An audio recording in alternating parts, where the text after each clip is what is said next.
Bonjour à tous, alors Bezrat Hashem, on va essayer de parler un petit mot sur la paracha. Baruch Hashem, ce sont des parachiotes très très très intéressantes et ça vaut le coup d'essayer de développer un petit point sur chaque paracha, bien qu'il y a énormément de midrashim, de pirushim, de commentaires extraordinaires sur ce genre de parachiotes avec les diplés, etc. Mais on va essayer de dire un petit mot, vraiment quelques secondes, sur quelque chose de très intéressant. Il y a écrit comme ça que lorsque Kadosh Baruch Hu, il a envoyé les 10 plaies, on va en voir 7 dans notre paracha, dans la semaine précédente, la paracha de Bo, on va en voir 3 plaies. Et à chaque plaie, on le sait très bien, Ve'echabed lev paro.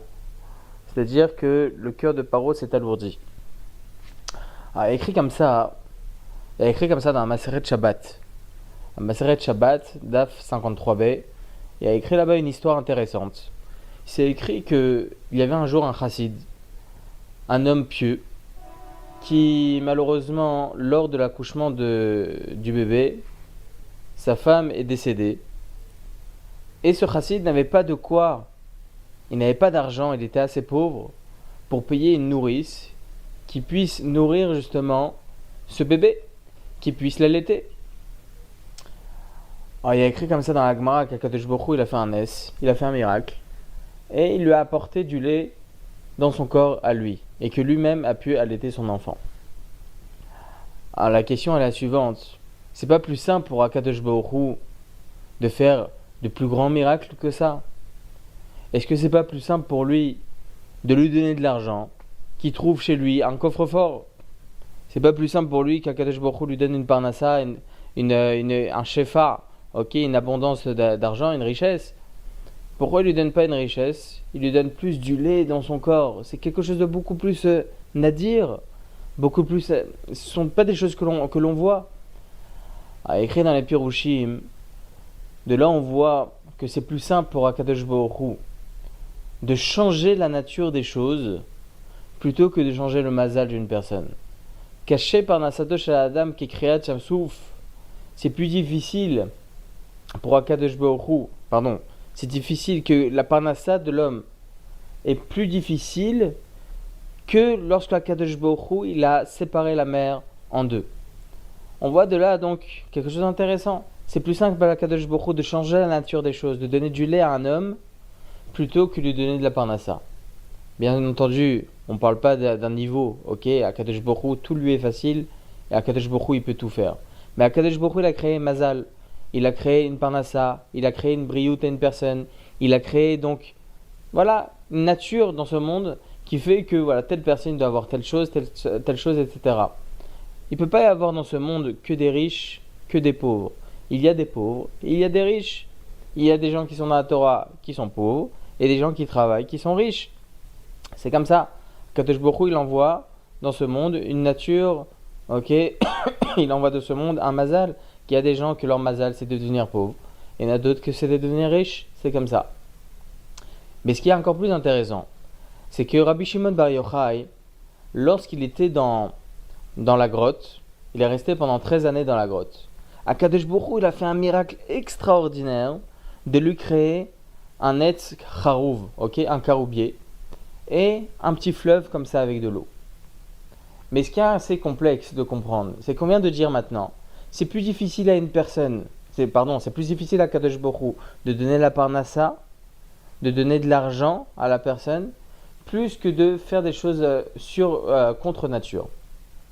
Donc la question est la suivante. Comme ça, il pose la question Maran Harav Yosef dans son livre Maor Israël.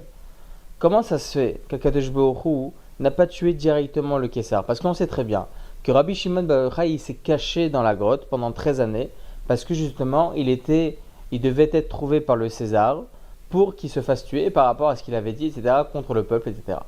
Mais pourquoi tu tues pas? Akadosh Baruch Hu, c'est pas plus simple pour lui de tuer et de changer une personne telle que le César? Pourquoi ne pas lui changer ou bien ses directives, ou bien de tuer le César et c'est tout?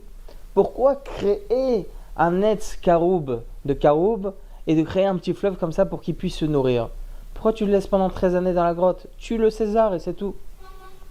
Eh bien, Maran Harav Yosef, il dit, c'est plus dur à Kadosh Baruch Hu de changer le cœur d'un homme, plus que de faire un miracle surnaturel. Pour quelle raison? Parce que le cœur d'un homme, ça dépend de chaque personne. La personne, elle peut changer, comme la personne peut ne pas changer. La personne, elle peut décider, je vais monter en Torah. La personne, elle peut décider, je vais accomplir les mitzvot. La personne, elle peut décider, je vais être métaqué de mes midot, je vais arranger mes midot, etc. Mais la personne, elle peut aussi décider le contraire. Parce que l'homme, il a le pouvoir de décision. Eh bien, c'est la même chose. À Kadosh Baruch Hu, c'était plus difficile pour lui de changer les directives de ce César-là, de lui changer ce qu'il avait dans son cœur, plus que de créer quelque chose de surnaturel, de créer un être, donc un caroubier et un petit fleuve pour qu'il puisse se nourrir pendant 13 années. Et bien la même chose Paro. Akadosh Baruch Hu, il avait beaucoup plus de facilité à envoyer des diplés, plus que de changer le cœur de la personne, plus que de changer le cœur de Paro. Ve'echabed lev Paro, ve'avadav acharem. Ok, c'est écrit comme ça que le cœur de Paro, il était assez dur. C'est vrai que il y a écrit comme ça qu'au début, Akadosh Baruch Hu, c'est lui qui lui changeait son cœur parce que Paro, il commençait à se dire bon, il y a un Dieu et c'est tout, et je vais faire sortir le peuple juif. Au début, il a dit, il était sur ce terrain-là de se dire bon, je vais faire sortir le peuple juif, on va laisser le peuple juif partir. Akadosh Baruch Hu, il lui a durci le cœur. Mais après, c'était à Paro de prendre ses directives, c'était à Paro de décider de soi-même. Et c'est que après que lui-même s'est endurci son cœur de lui-même et pas par Akadosh Baruch Hu. Donc on voit de là quelque chose de très important. L'homme, il a la bechira. L'homme, il a le pouvoir de décision. L'homme, il a la possibilité d'augmenter en Torah comme Chazé Shalom tombé entre les mains du Yetzara. Et c'est à nous d'être plus forts. C'est à nous de prendre cette décision-là, de monter en Torah, en Mitzvot, en Maasim Tovim, qu'Akadosh Baruch Hu nous aide et qui nous envoie le Mashiach Tzidkenu. Amen, ve Amen.